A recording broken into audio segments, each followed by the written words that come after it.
Hello friends, জুতিৰে খাচেনলৈ মই আপোনালোক সকলোকে আদৰণি জনাইছো। গৰমৰ দিনৰ আম আমাৰ প্ৰিয় ফল হয়।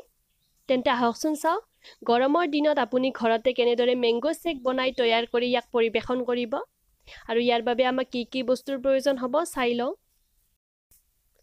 ইয়াৰ বাবে মই ঠিক এনেকুৱা সাইজৰ ডাঙৰ পকা আম এটা লৈ লৈছো আৰু আমটো সৰু সৰুকৈ কাটি লৈছো। এক গিলাস গাখীৰ লৈছো, গৰম কৰা গাখীৰ হয় কিন্তু আপুনি ঠাণ্ডা কৰি লৈ ল'ব। চেনি লৈছো সৰু চামুচেৰে 6 চামুচ, চেনিৰ পৰিমাণটো আপুনি কম বা বেছি কৰিব পাৰে।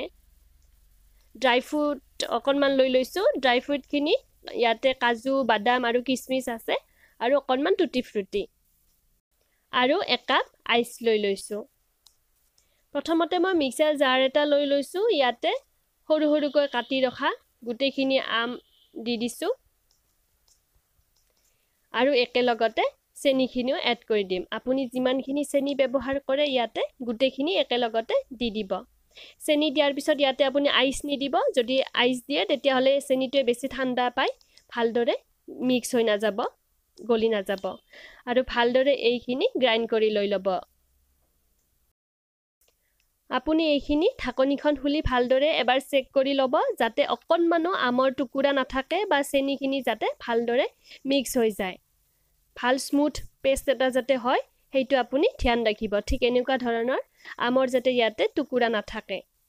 ইয়াৰে পিছত গাখীৰখিনি দি দিছো, গুটেখিনি এগিলাস গাখীৰ আৰু একেলগতে 1 কাপ আইচৰ আধা দি দিছো আৰু আধা আইচ ৰাখি দিম আৰু ভালদৰে আইচখিনি গলি যোৱালৈকে মিক্স হৈ যোৱালৈকে এইখিনি গ্ৰাইণ্ড কৰি লৈ লম। হৈ গৈছে, এতিয়া ঢাকনিখন খুলি এবাৰ ভালদৰে চেক কৰি লৈ ল'ব। ভালদৰে আইচখিনি মিক্স হৈ গৈছে নে নাই। ধুনীয়াকৈ মিক্স হৈ গৈছে। গৰমৰ দিনৰ খুব প্ৰিয় সকলোৰে মেংগো শেক ঘৰতে তৈয়াৰ হৈ গ'ল। পৰিবেশন কৰাৰ বাবে মই 2টা বাটি লৈ লৈছো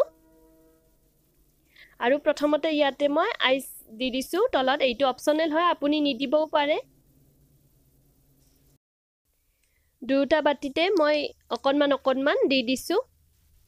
এনেদৰে আপুনি ঘৰতে আম কিনি আনি বা ঘৰৰে আম থাকিলে মেংগো শেক বনাই তৈয়াৰ কৰিব আৰু ওপৰত অকনমান ড্ৰাই ফ্ৰুট দি গাৰ্নিচিং কৰি ইয়াক পৰিবেশন কৰিব।